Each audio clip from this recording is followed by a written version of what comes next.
VRT News desta sexta-feira. Estou aqui no VRT, hoje dia 7 de outubro de 2022.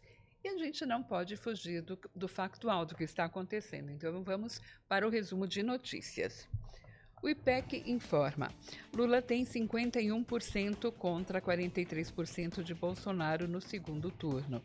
O ex-presidente Lula está com vantagem sobre o presidente Jair Bolsonaro na disputa do segundo turno da eleição, de acordo com a primeira pesquisa do IPEC após a votação do primeiro turno. Levantamento divulgado pelo Instituto nesta quarta-feira mostra o petista com 51% das intenções de votos totais, ante 43% do atual mandatário. A margem de erro é de 2 pontos percentuais, para mais ou para menos. Votos em branco ou nulo somam 4%. Não souberam ou não responderam 2% dos entrevistados. Damares na Bahia. A senadora eleita do Distrito Federal Damares Alves, do Republicanos, começa hoje um périplo. É uma palavra bem diferente, pelo Nordeste por Vitória da Conquista. Ela irá acompanhada do ex-ministro da Cidadania, João Roma, que já anunciou o apoio ao ex-prefeito de Salvador, ACM Neto, ao governo estadual. Nosso adversário na Bahia e no Brasil é o PT, diz Roma. União Brasil libera diretórios estaduais. A executiva da União Brasil anunciou na noite desta quarta-feira que liberará seus filiados e diretórios para apoiar o ex-presidente Luiz Inácio Lula da Silva ou o presidente Jair Bolsonaro no segundo turno, em meio a divergências de encontrar consenso em torno de um dos nomes dentro do partido. Contrário a teto de gastos, equipe petista racha sobre nova regra. Sob pressão para sinalizar com clareza suas propostas para as contas públicas, a campanha do ex-presidente Luiz Inácio Lula da Silva ainda está dividida em relação ao caminho da política fiscal a ser adotado num eventual novo governo do PT. O ponto central das divergências é sobre a necessidade ou não de se adotar uma regra de controle das despesas para substituir o atual teto de gastos. Dito tudo isso, vamos à nossa entrevista de hoje com um assunto muito interessante e muito atual. Estamos recebendo aqui, nos estúdios da VRT News, o Alexandre Andrade Silva. Bem-vindo, Alex. Tudo bem? Tudo em ordem. Tudo jóia? Ele é formado em marketing com MBA em gestão estratégica de negócios e agora está totalmente envolvido com blockchain. Blockchain, exatamente. E vai explicar para a gente direitinho o que é isso. É um assunto bem relevante, falando até em eleições, né?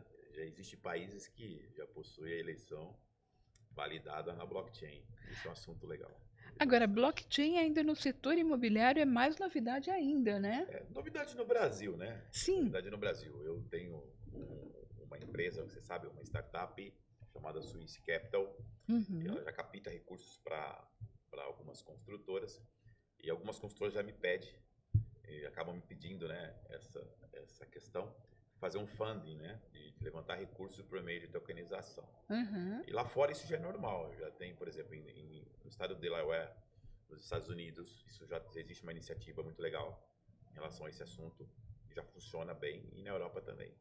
Então, quer dizer, está consolidado, né? Está bem estruturado, lá fora né? Está consolidado. No Brasil ainda está um pouco longe, as pessoas confundem blockchain com criptomoedas. Então, conta, qual é a diferença? Então, a grande diferença é o seguinte, quando surgiu a questão da blockchain, ela surgiu única e exclusivamente para fazer validações, né? Imagina, por exemplo, se você não precisar ir no cartório, você assinar um documento, subir na blockchain, registrar isso na blockchain, e os computadores fazem o papel dos tabeliões, digamos assim, e te dá uma hash como se aquilo realmente fosse validado, né?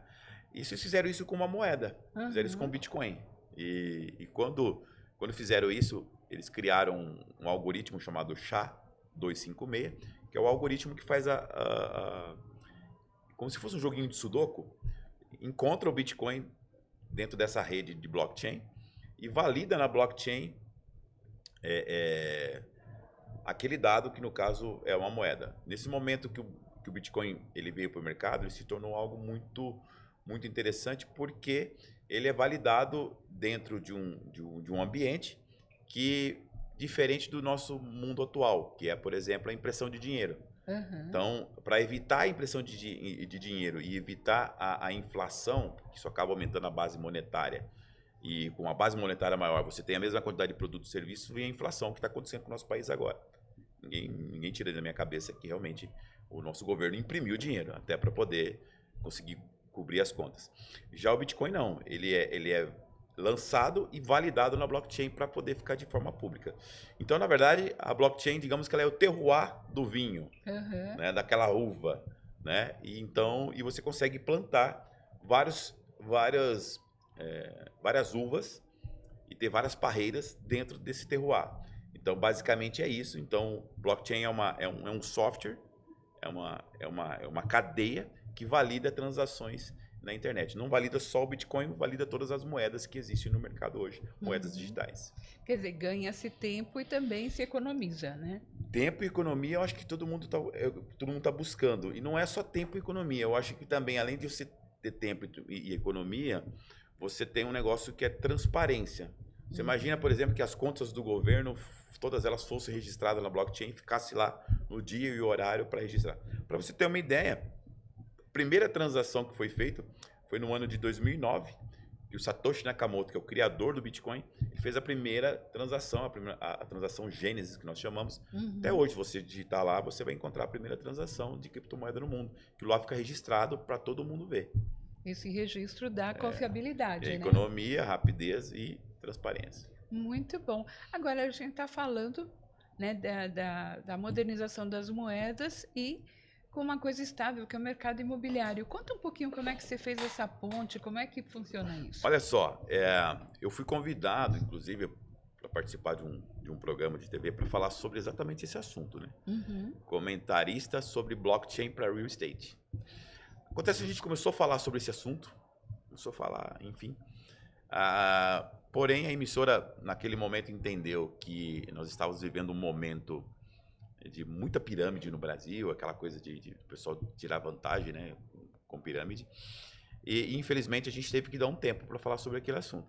E aí eu comecei só a falar sobre o assunto mercado imobiliário. E como eu tenho uma empresa nesse segmento, eu comecei a fazer captações de recursos para esses meus clientes, que são construtoras. Inclusive, se a construtora que estiver nos assistindo quiser captar, é só falar com a gente. Uma Swiss Capital, a minha empresa. E no momento que a gente começou a fazer essas captações, surgiu essa questão de fazer captação via blockchain, criando um token de cada apartamento, ou digamos, de um determinado empreendimento que a construtora vai lançar. Ao invés dela fazer um funding, onde ela capta recursos sei lá, acima de 10 mil reais por pessoa, um exemplo, né? Ela poderia vender um token a R$1, por exemplo. Então, começaram a pintar essas ideias, esses assuntos, e poder vender, fazer esse fund a nível mundial, não apenas Brasil. Então, quando a gente percebeu isso, a gente começou a falar sobre esse assunto, a gente percebeu que a CVM ainda, no Brasil, que é a Comissão de Valores Imobiliários, não estava ainda preparada com uma legislação adequada para isso. Então, a gente tem um tempo. Só que agora, o tempo vai passando, passou pandemia, vou te falar ainda, o tempo todo o pessoal fica me ligando, pedindo aí para que a gente desenvolva alguma coisa nessa área. Hein? Então você já está desenvolvendo, já tem uma série de clientes, a coisa está andando bem. Já. Nós temos assim, bastante clientes. Hoje, nossos clientes eles captam em média de 1 milhão a 2 milhões de reais por captações. Né? Isso dentro no Brasil, através de plataformas de crowdfunding. E nós já temos projetos para captar com um cliente em Delaware, nos Estados Unidos. Um cliente do Brasil, que tem lastro no Brasil, e vai captar lá. E vai vender o token dele a €1. Poxa vida. Ele vai ser lastreado vai ser precificado em euro. Muito bom. Agora, qual é a projeção para até esse final de ano? O pessoal já está se preparando, está se antecipando? Como é que está esse mercado? Olha, quando você fala o mercado da construção civil em questão, existe uma grande expectativa sobre a questão das eleições. Acabando as eleições, a tendência é esse mercado deslanchar mais ainda. Por quê? Porque daí você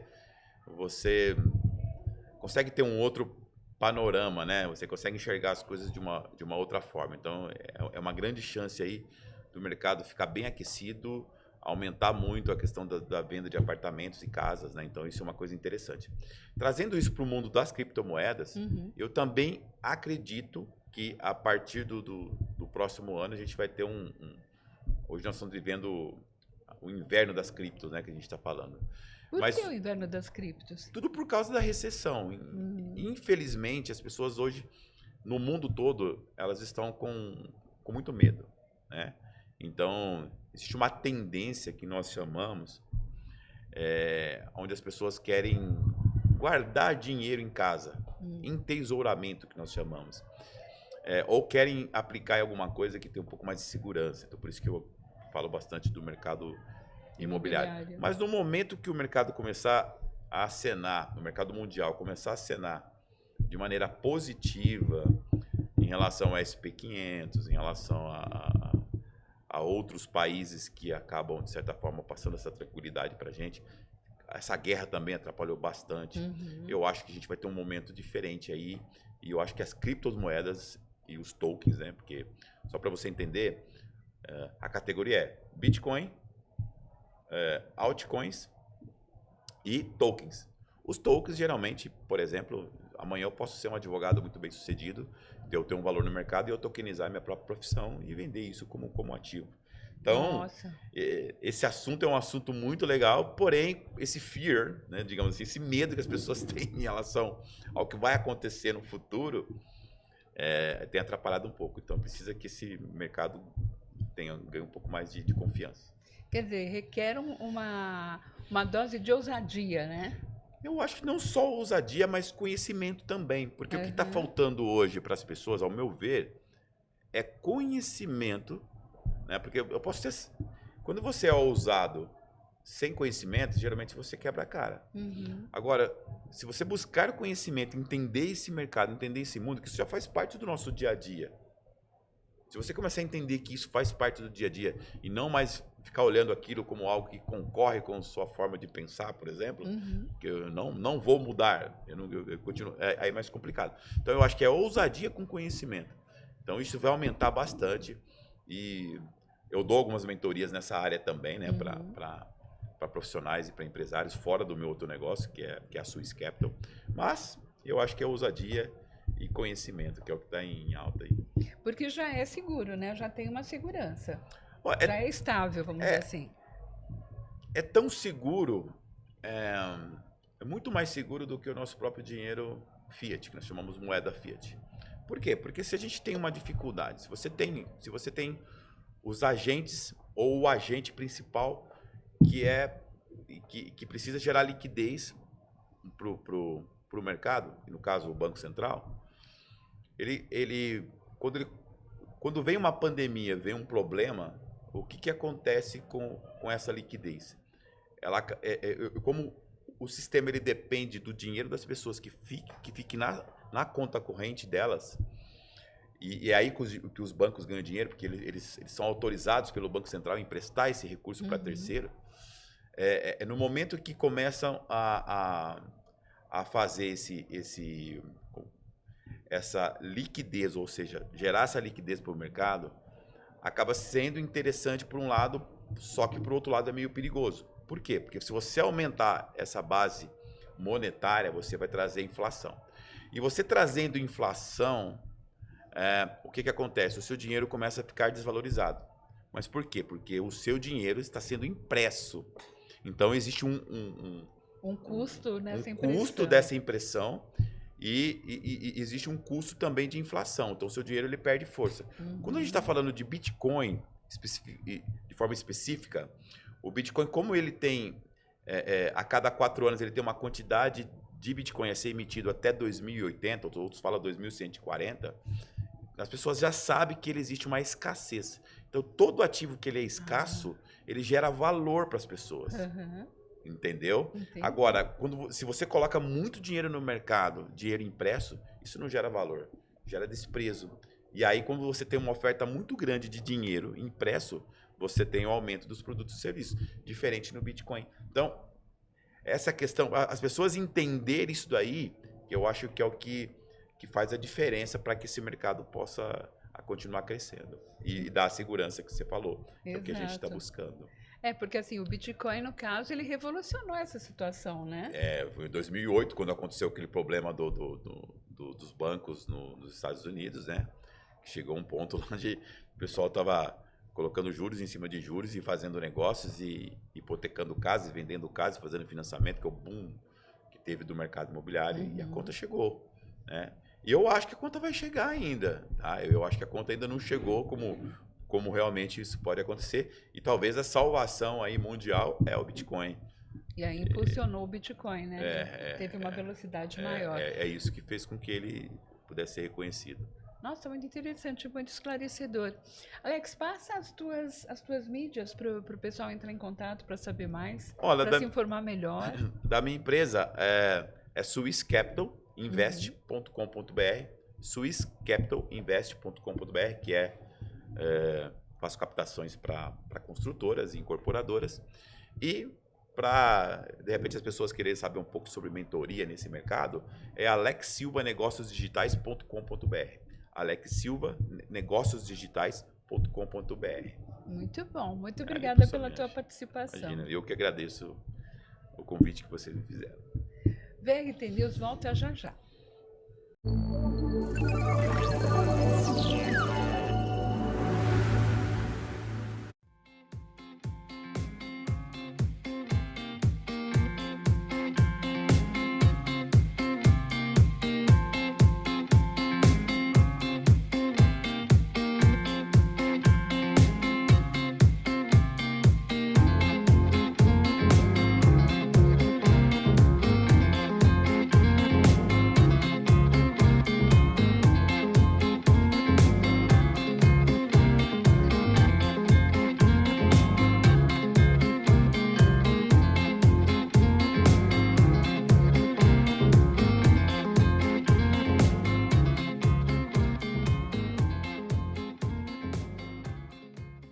Bem-vindos! Nossa maneira de receber você de portas abertas e sorrisos abertos agora precisa de mais cuidado. Mas tem uma coisa que continua igual. Aquele seu merecido conforto ainda está esperando por você. Aproveite a estadia. Viaje com responsabilidade e redescubra o Brasil.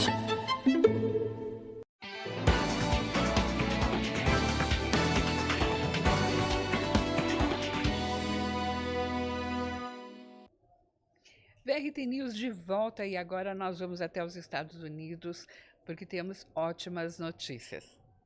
Estamos recebendo o Marcelo Gondim. Ele é advogado especializado em imigração para os Estados Unidos, com mais de 20 anos de experiência em processos de Green Card e vistos americanos. É licenciado pelo estado da Califórnia. Marcelo nasceu no Brasil, mas também possui cidadania americana.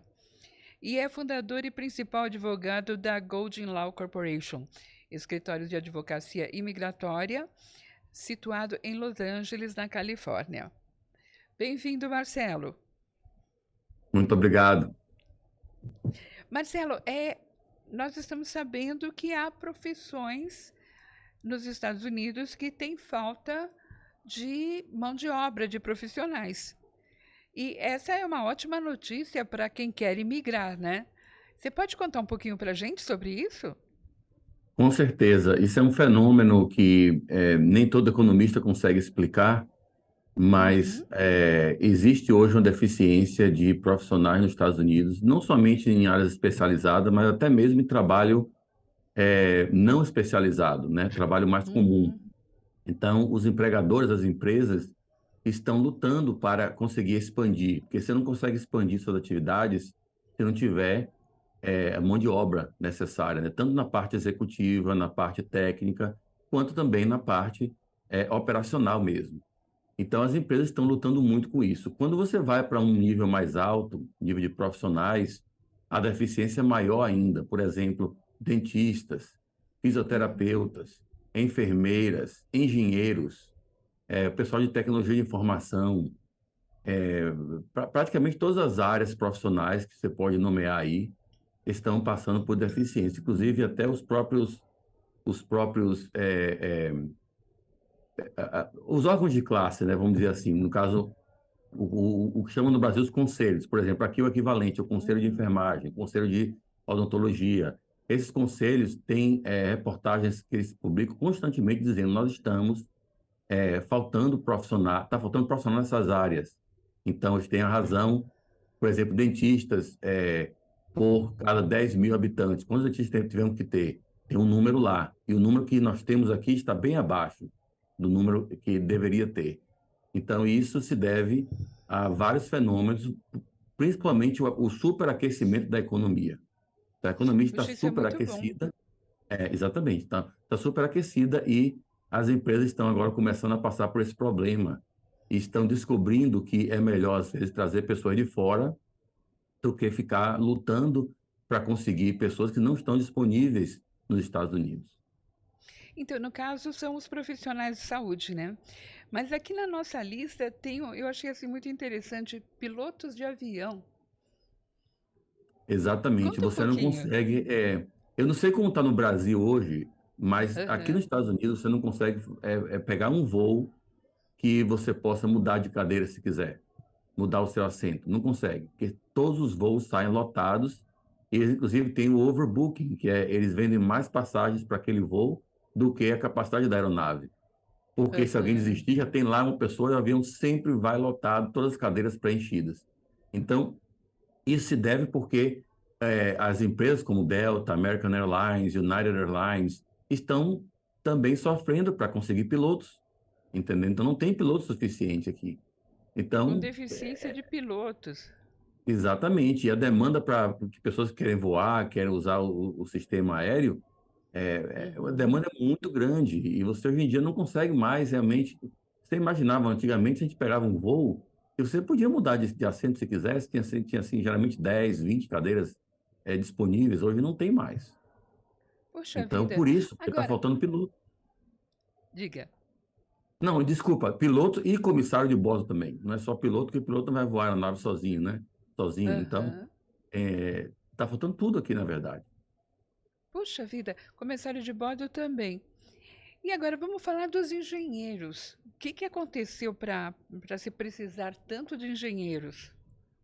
Bom, engenheiros, o problema é que engenharia, os Estados Unidos são um país altamente industrializado. Então, quando você tem muita industrialização, obviamente que a parte técnica, a parte de engenharia, ela demanda muito mais profissionais do que as faculdades americanas conseguem formar. Não é que as faculdades não estão formando engenheiros, é que o que elas formam hoje não é suficiente para atender a demanda da economia.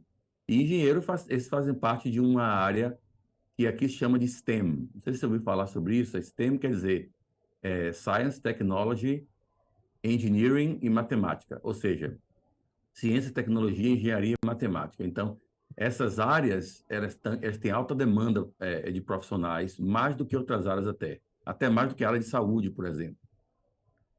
Então, no caso, profissionais de tecnologia também há muita necessidade. Muito, demais, principalmente cybersecurity, né?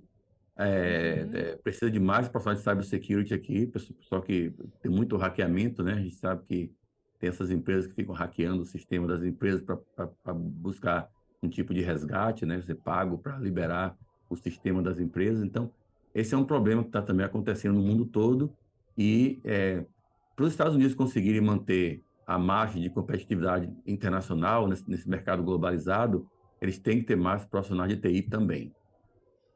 Então, o cybersecurity, né? É interessante como está gerando empregos e isso beneficiaria o Brasil, né? Agora, Bom, os com certeza, caminhoneiros, porque diga.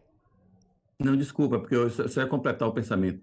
Porque é a questão da osmose, né? Se você tem, por exemplo, você tem dois containers e um tem muita água e o outro está vazio, você une os dois, a água vai passar para o outro container, né? Para equilibrar, porque é o sistema da osmose, né? Então acontece isso. O Brasil tem um monte de profissionais extremamente qualificados, mas não tem trabalho para essa gente, não tem o trabalho para quem é especializado, para quem não é, não tem. O Brasil é uma economia sempre teve aquela luta para se desinchar realmente, né? E aqui nos Estados Unidos está faltando. Então, você vê a população do Brasil, que é parecida com os Estados Unidos, 200 e poucos milhões, aqui tem 300 milhões, e muita gente formada, sem trabalho, e aqui precisando. O que acontece? A osmose. Então, o excesso do Brasil vai acabar vindo para os Estados Unidos. E muito bem. Agora, vamos conversar um pouquinho sobre os caminhoneiros, porque são, assim, classes tão diferentes, né? Explica um pouco a importância, a necessidade do caminhoneiro aí nos Estados Unidos. Esse é mais um problema, tá? Aqui nos Estados Unidos não temos as leis trabalhistas como temos no Brasil, a CLT, né? Que às vezes atrapalha muito, dá muito direito, mas também atrapalha. Aqui não tem isso. Em comparação, quando você dirige como caminhoneiro aqui, você quer dirigir para as empresas e ficar às vezes 15 dias, 30 dias viajando, nem todo americano quer fazer isso, né? Então, não é uma coisa que as pessoas querem passar mais tempo com a família, tal, não querem essa jornada de trabalho tão drástica como tem né, na vida do caminhoneiro, né? Principalmente quem faz transporte interestadual. E aqui, como a E, economia novamente está muito aquecida, nós temos problema de supply chain, né, que é o abastecimento da demanda da população de produtos e mercadorias. Então, a gente tem aí uma demanda muito grande de motoristas e nem todo mundo quer fazer. E um pouco disso também se deve ao fenômeno chamado Uber, Lyft, essas empresas que você pode, às vezes, ter um carro, vai dirigir ali, trabalha para você mesmo, não trabalha para ninguém e consegue ter uma boa renda. Aqui nos Estados Unidos, uma pessoa fazendo Uber pode ganhar 2, 3 mil dólares por semana. Então, por como é que você vai semana, que querer maravilha. dirigir caminhão para ganhar 2, 3 mil dólares por semana, que é o que eles ganham também, se você pode ganhar isso fazendo Uber na sua própria cidade, estar com sua família, trabalhar a hora que você quiser. Então, esse fenômeno de Uber aconteceu, né? A gente chama de Uber, vai ter outras empresas também, obviamente. Então, esse é um fenômeno que também deve estar contribuindo para a falta de caminhoneiros. E também o aquecimento da economia, como a gente já falou aqui, realmente é uma questão muito grave. E aí nós temos aí a necessidade de caminhoneiros também. Se você é caminhoneiro, tem boa experiência, procure, porque há empresas americanas que estão precisando de vocês aqui. E provavelmente por causa dessa procura, né, dessa demanda, os salários devem ser bem interessantes, né? Com certeza. O caminhoneiro aqui ele vai ganhar pelo menos uns 80, 90 mil dólares por ano, talvez até mais em alguns Puxa, lugares. Né? Isso é muito dinheiro realmente. Muitos profissionais não ganham isso no Brasil. E 80 mil aqui dólares você só precisa anual é ter muito uma. dinheiro. Então, você ganha isso porque também a condição de trabalho não é tão. Para uns é tranquilo, isso aí não tem problema. Os caminhões aqui também são melhores do que os do Brasil, né? São mais equipados. Então você tem as áreas onde você pode descansar. As leis aqui você não pode dirigir durante tantas horas direto, você tem que parar realmente, tá? Uhum. Então tem uma série de regras. Nem todo mundo cumpre, obviamente, que não é uma coisa só de Brasil, aqui também tem descumprimento das leis, mas é uma coisa mais controlada do que, por exemplo, no Brasil a gente tem, desde quando eu morava no Brasil, tinha esse problema com os caminhoneiros, né? A gente tem que tomar aqueles remédios para ficar acordado, né? Para poder dirigir várias horas Sim. e virar a noite dirigindo. Aqui isso é proibido. Então, eles dirigem em condições melhores, mesmo assim, não é igual a você fazer Uber, por exemplo. Você pode ganhar a mesma coisa, às vezes, e trabalhar na sua cidade mesmo. Nossa, é interessante isso. De qualquer forma, a qualidade de vida é bem melhor, né? Com certeza. Isso aí não tem nem dúvida. E as estradas também, né? Você não dirige com a situação das BRs do Brasil, e tem aquela buracada toda lá, né? E assalto, essas coisas, como tem no Brasil. Também deve ter um pouco, mas nada se compara. Um grau menor. Bom, agora, já temos engenheiro, caminhoneiro, profissionais de saúde, dentistas, pessoal com vontade de ir para os Estados Unidos. Qual é o próximo passo? Onde entra o trabalho do Marcelo nisso tudo? Bom, a gente ajuda não só algumas empresas que querem buscar pessoas de fora para cá, mas também ajudamos aquele brasileiro que já tem a empresa que está interessado em você lá e já quer trazer você para cá. A gente ajuda com o processo. Tem visto temporário, você pode fazer para vir para aqui, trabalho de temporada, né? Trabalhos De chamados quanto sazonais. tempo? Pode ser 6 meses, 9 meses. Geralmente são trabalhos sazonais. E tem também Uhum. os vistos de residência permanente que você pode ter se uma empresa quiser aplicar para você. Então, uma empresa pode aplicar dizendo, eu tenho aqui algumas vagas de caminhoneiro, ou dentista, ou engenheiro, ou o que seja. Eu quero trazer essas pessoas que eu não consegui encontrar no mercado local, na área local aqui, trabalhadores disponíveis para ocupar esses cargos. Então, existem processos imigratórios para isso, E para os profissionais que têm um bacharelado e mais de 5 anos de experiência na mesma área, existe uma categoria que é o EB2NIW, onde você pode aplicar o Green Card por conta própria. Isso aí está sendo muito, muito bem feito agora, né? Muito bem usado agora pelos profissionais do Brasil. Então, eles aplicam por conta própria, não tem que ter uma empresa aplicando, chamado sponsor, né? Um patrocinador, não precisa disso. E você pode ter o projeto próprio e fazer o próprio processo. Mas leva mais ou menos um ano e meio, às vezes 2 anos, um processo como esse. Mas a pessoa vem para aqui já como residente permanente, para morar aqui a Isso vida é muito toda, se quiser. interessante. Agora, qual Exatamente, é é a muito da... qualificação? Qual é o nível de exigência? Bom, o normal que a gente usa aqui é o chamado grau avançado, graduação Hum, avançada, que é um bacharelado e mais de 5 anos de experiência profissional, ou seja, equivalente a um mestrado, ou um mestrado estrito sensu, tá? Não um mestrado lato sensu, que no Brasil chama de MBA, mas não é MBA, não é aquilo, mas geralmente um bacharelado com 5 anos de experiência equivale a um mestrado, ou um doutorado, sei lá, PhD, esses graus mais avançados. Então, esses são profissionais uhum. com graus avançados. E também tem aqueles que têm habilidade excepcional. Para medir a habilidade excepcional, nós temos uma lista de 6 itens, onde a pessoa tem que preencher pelo menos 3 dessa lista. Então, essa é uma outra alternativa para quem às vezes tem um curso técnico, não tem um bacharelado, mas tem mais de 10 anos de experiência, tem uma licença profissional, certificações profissionais. Só aí você já tem 3 itens dessa lista. Então, esse também pode fazer a petição por conta própria. Isso é muito comum na área de TI, né? Porque o pessoal de TI nem sempre tem um bacharelado, às vezes tem um curso que chama de tecnólogo no Brasil, mas o Sim. tecnólogo com mais de 10 anos de experiência e algumas certificações profissionais, você já tem a elegibilidade para fazer o seu EB2 por conta própria. E nós temos vários casos aqui aprovados assim. Então, essa é novamente, a osmose, né? Então, você tem a Aham. qualificação, tem uma lei nos Estados Unidos, uma parte da lei que permite fazer essa aplicação no seu próprio nome, sem precisar um patrocinador, e você tem ali a melhor condição de trabalho nos Estados Unidos. Então, isso vai estar trazendo muita gente. O único conselho que eu dou sempre tomem cuidado com quem vocês vão procurar, porque o EB2 está sendo meio que, eu vou chamar a palavra certa, prostituído. Eles estão vendendo como se fosse para Hum. qualquer pessoa. Então, vamos fazer EB2, você tem um diploma, 5 anos de experiência, vamos fazer um processo. Não é bem assim. 5 anos é o mínimo, mas não é talvez suficiente para fazer um EB2 editável por conta própria. Então, é bom você se consultar e Uhum. aí é que tem o perigo. Nós temos aí pessoas que não são advogados, não têm licença em nenhum estado americano, às vezes são advogados no Brasil, às vezes não são advogados nem no Brasil, nem em lugar nenhum, e se passam por consultores e dão consulta e aparece nas redes sociais, no YouTube, no Instagram, no TikTok, sei lá, onde for. Aparece demais com muitas visualizações, vídeos com muitas visualizações, mas não são credenciados para lhe dar uma consulta. Legalmente, eles não podem fazer isso. Eles fazem em violação das leis de cada estado americano, mas fazem mesmo assim. E muitas vezes enganam as pessoas.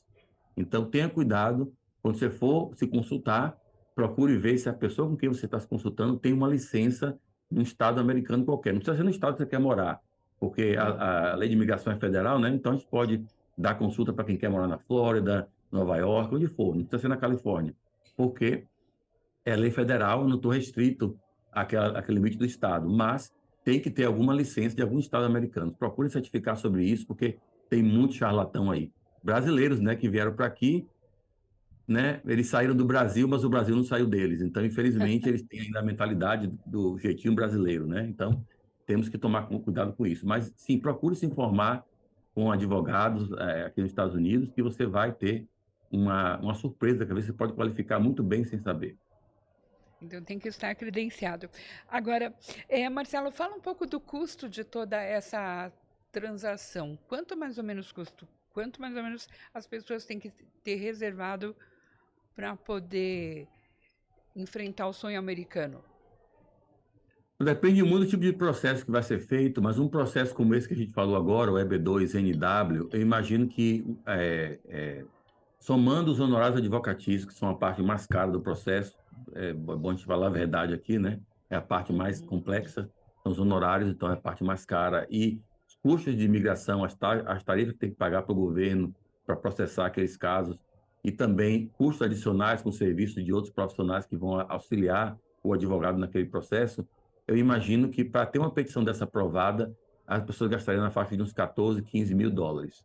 E depois teria a parte ainda do processo consular, onde depende do tamanho da família, né? Aí é por pessoa. Cada pessoa da família pode imigrar com aquele imigrante principal, mas precisa fazer uma conta para cada pessoa. Então, depende do tamanho da família. Geralmente, a pessoa pode trazer o cônjuge e os filhos até 21 anos, né? Naquele mesmo processo que uma pessoa só fez. Depois de 21 anos já é outra coisa. Já é um outro núcleo familiar, você está agora por conta própria, você não é mais o filhinho de papai. Bom, mas vale a pena, né? É um excelente investimento. Com certeza, você imagina que se você é um profissional e você gasta esse valor para estar aqui, talvez em um ano de trabalho aqui você já tira esse investimento de volta. E depois é só lucro. Ótima notícia. Muito bom. Marcelo, passa as tuas mídias, como é que o pessoal entra em contato com você, como é que te encontra? Bom, o nosso site é gondimlaw.com. Gondim se escreve Gondim, .com. Então, Gondim Law quer dizer lei, né? Então, Law. Então, gondimlaw.com. E também tem a mesma coisa no YouTube, né? Gondim Law Corporation. Temos Gondim Law também no Instagram. Eu imagino que o pessoal está fazendo também TikTok já, mas Sim. eu estou ainda mais old school, então eu estou no Instagram, nós estamos no YouTube. Temos, inclusive, o canal do YouTube, tem vários vídeos explicando sobre o EB2, sobre o EB3, que é o que os caminhoneiros podem usar, por exemplo, e sobre dicas de imigração em geral, né? A gente está com um catálogo de vídeos muito grande lá e bem detalhado, explicando direitinho como tem que ser as coisas. Então, é bom vocês assistirem os vídeos. Até a gente manda os vídeos antes das consultas, né? Para a pessoa saber mais ou menos o que a gente vai falar. Ah, que ótimo, muito bem feito. Então, muito obrigada, Marcelo, pela tua participação. E quando tiver mais informações, novidades, o VRT News está à disposição. Eu que agradeço. Tenha um bom dia. Para você também. VRT News volta já já.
VRT News de volta e agora vamos falar de arte e cultura.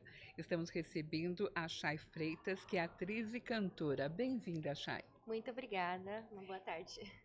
Chay, a gente quer conversar com você sobre o teu trabalho atualmente. Você já está formada desde 2015, né, pelo Teatro Escola Macunaíma.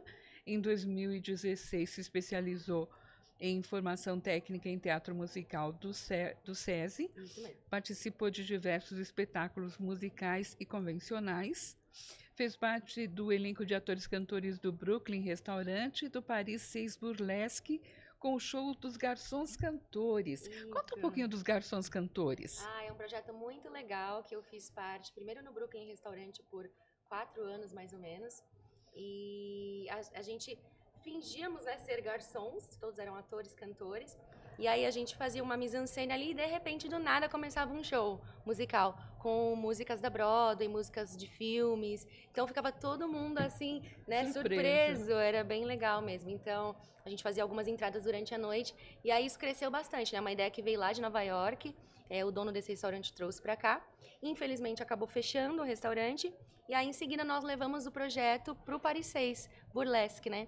Então, ficamos até antes da pandemia e também, infelizmente, acabou fechando. Pós-pandemia, não voltaram, né? Voltaram só com os outros restaurantes. Mas o projeto era muito legal. Então, a gente tinha os shows no Burlesque, no palco mesmo. Desse mesmo jeito, a gente fazia essa mise-en-scène e apresentava no palco. E a galera, muitas pessoas não sabiam, né, o que era. Então, era bem interessante, ficava surpresas, era muito gostoso mesmo. Isso é muito interessante, né? A gente vai para uma refeição, para um bate-papo, de repente aquela pessoa que está te atendendo começa a cantar muito bem, você fala, uau, né? Isso, era bem legal, era uma surpresa mesmo. Uma pena que não voltou, mas quem sabe, né? Então, eu queria perguntar, agora que as coisas estão, né, se reaquecendo, será que tem chance de volta? Olha, eu ainda não tive notícias sobre, mas assim, tem alguns projetos, eventos que fazem mesmo, enfim, nós mesmos, os atores, cantores desse grupo, fazemos eventos mesmo particulares, empresas e tal, então ainda fazemos um pouquinho, mas assim, aberto ao público, no restaurante, eu ainda não tive notícias. Vou torcer, tomara, porque eu amava fazer esse projeto, de verdade. Muito bom. E você é também agora uma solista do projeto No Mundo Encantado.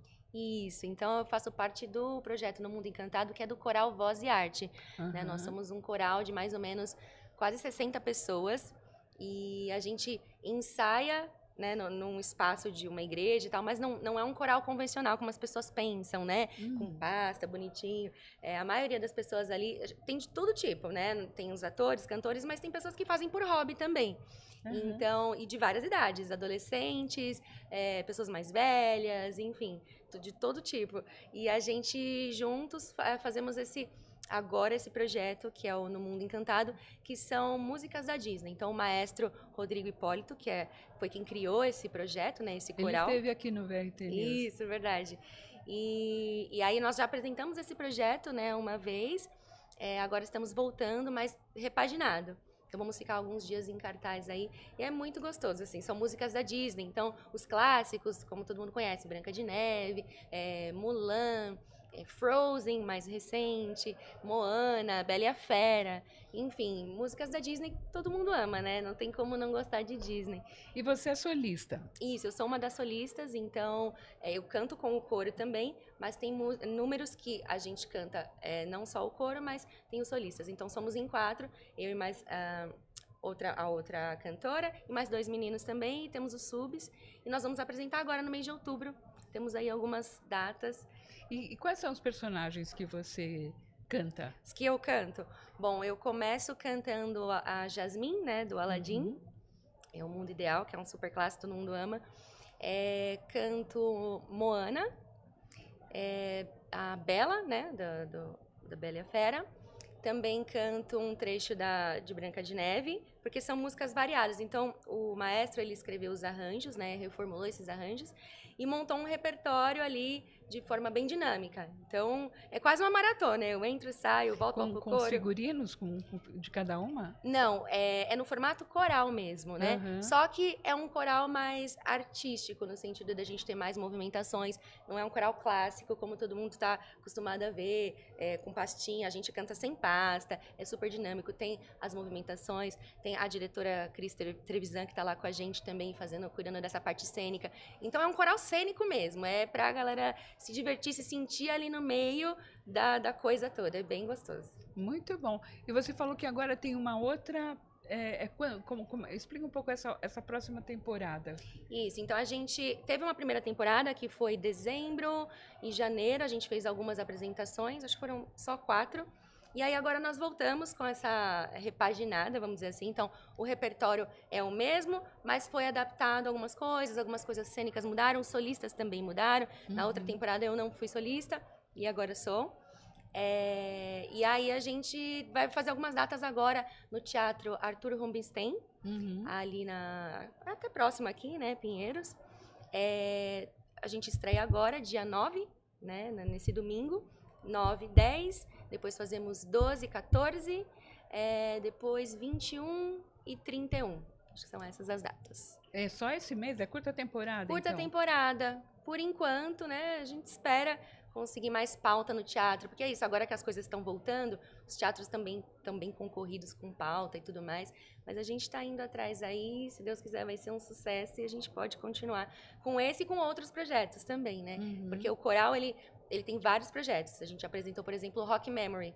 Conta um pouco do Rock Memory. Em 2021, acho que até quando o Rodrigo Hipólito veio aqui, ele divulgou sobre esse projeto que a gente estava fazendo. Eram clássicos do rock, né? Então, as músicas mais variadas aí do repertório de rock and roll, não só internacional como nacional também. Então, a gente apresentou também no teatro, no Shopping Vila Lobos, né? E ficamos ali uma curta temporada também, mas foi bem legal, foi um sucesso. A gente espera que volte também, porque o pessoal gostou bastante. E é um outro mundo, mas assim, a gente tá aberto a tudo, né? Então o Rodrigo, ele sempre busca escrever arranjos e projetos diferenciados para esse coral poder cantar de tudo um pouco, assim, né? De rock a Disney, e de repente quem sabe música erudita logo mais. Então a gente tá sempre aí buscando trazer esse entretenimento pro pessoal. E você é atriz e cantora, né? E de vários gêneros, né? Como é que você chegou até aí? Então, eu comecei bem novinha. Comecei com 9 anos. Era assim, um bichinho do mato, não sabia muito falar com as pessoas. A minha mãe falou, vamos fazer alguma coisa artística para ver se libera aí, né? E aí eu mesma me interessei em fazer teatro. Então, comecei com 9 anos, aí mais ou menos com uns 12, 13 anos, fui me soltando um pouco mais, aí descobri que sabia cantar, porque até então eu comecei no teatro, né? Não sabia. E aí cantava nas reuniões de família, as coisas assim, nos karaokês e tal. E aí eu peguei meu primeiro trabalho como cantora, eu tinha 16 anos, num shopping divulgando um karaokê, assim, como promotora. E aí eu descobri que eu gostava e que queria trabalhar com isso e fui descobrindo o mundo dos musicais. Daí eu entrei no Teatro Escola Macunaíma, que foi onde eu me formei como atriz, e lá descobri os musicais, eu fiz uma montagem de uma peça musical lá. E aí, quando eu me formei, saí para as companhias, fui fazer testes, audições, comecei a fazer aulas de canto, né? Então, aí fui descobrindo mais esse mundo. E hoje, graças a Deus, é o meu trabalho, é a minha paixão. Estou aí também trabalhando com teatro musical, com eventos. Sou cantora de bandas também, banda baile. Conta um pouquinho. De casamentos e eventos, assim. Então, faço... Qualquer gênero você canta? Qualquer gênero, tá? De tudo um pouco, né? A gente acaba tendo que ser eclético mesmo, né? Assim, cantar de tudo um pouco, principalmente quando se trabalha com teatro musical, porque você tem estilos variados. De musicais mais clássicos, onde você tem que cantar coisas legit, lírico, até musicais mais atuais, que é o belting que a gente fala, então uma voz mais metal, enfim. Então a gente estuda bastante, né, para chegar nesse... Agora, o coral tem 60 vozes, você é solista, né? É um coral imenso, né? É um coral muito grande e é uma delícia, assim. Quando eu entrei na pandemia. A gente foi 2021, e nada tinha voltado ainda, né? De apresentações artísticas, nem nada. Então, eu já conheci o Rodrigo Hipólito, porque no SESI ele trabalhou lá, ele foi um dos pianistas lá do SESI. E aí, fiquei sabendo do coral, eu falei assim, eu quero entrar. E aí, eles estavam fazendo ensaios online. Eu fiquei pensando, como será isso, né? Ensaios online de um grupo de mais de 60 pessoas. Mas deu super certo, era dividido, bonitinho, a gente fazia videochamadas, eu estudava, a gente passava as linhas ali online, e aí as coisas começaram a voltar. Então, para mim, foi um alívio, assim, voltar com o Coral Voz e Arte, porque foi o meu primeiro trabalho, né, a minha volta da pandemia, assim, e voltando a estudar, porque foi tenso pra gente da área artística, né, a gente não tinha para onde correr, tava tudo fechado, e era isso. Então, para mim, foi um respiro, e é uma grande família, o Voz e Arte, assim, eu amo muito todo o pessoal lá, é bem gostoso esse trabalho, e é um estudo eterno, né, porque a gente tem que estar sempre estudando. E aí voltamos para o presencial. Aí que vocês se conheceram? Isso, e aí fui conhecer todas as outras pessoas que eu não conhecia ainda, e é muito gostoso. E aí a gente fez o Rock Memory, em seguida o Mundo Encantado, e estamos aí, se Deus quiser, para vários outros projetos. E quais são os teus planos agora? Bom, a princípio estou agora como solista no Voz e Arte, né? A gente tem essa curta temporada. E tô aí em busca, trabalhando, fazendo as audições, né? Porque teatro musical é assim, você vai, faz os testes. Se passou, você faz aquele projeto, não passou, vamos pro próximo. E é assim. Enquanto isso, eu vou fazendo os eventos, as bandas que eu falei. Então, graças a Deus, estou sempre trabalhando na área. Mas é uma busca eterna, né? Assim, hoje você tem trabalho, amanhã você não tem, então a gente tem que ir atrás. É assim, né? E você é desapegada e vai em frente. E tem que ir, né? Tem que ser cara de pau, se jogar e continuar sempre estudando, porque também você tem que estar sempre preparado. Quando a oportunidade bater na porta, Aí você vai e se joga. Muito bom. Passa as tuas mídias sociais para o pessoal te acompanhar, para o pessoal te ouvir. Faço sim, por favor. Meu Instagram é Chay Freitas. SHA, 2Y, Freitas. Tudo junto. Acho que o Instagram é o principal que eu mais uso. E também eu pedi pro pessoal seguir também o Instagram do Coral, né? Uhum. Que é o Coral Voz e Arte. Tudo junto também. E tem o projeto No Mundo Encantado. Então, @Coral Voz e Arte, @No Mundo Encantado. Para poder assistir os nossos... E repetindo, Chay? Chay Freitas. Então, SHA, 2Y, Freitas no Instagram. Perfeito. Obrigada, Chay, por ter vindo. Eu que agradeço e fica aqui o convite, não só para você, para todo mundo aqui, para o pessoal que está escutando também, para nos assistir essa curta temporada lá no Teatro Rubinstein. Tem todas as informações também no Instagram. Muito tá bom? Obrigada, Muito Chay. obrigada. VRT News fica por aqui.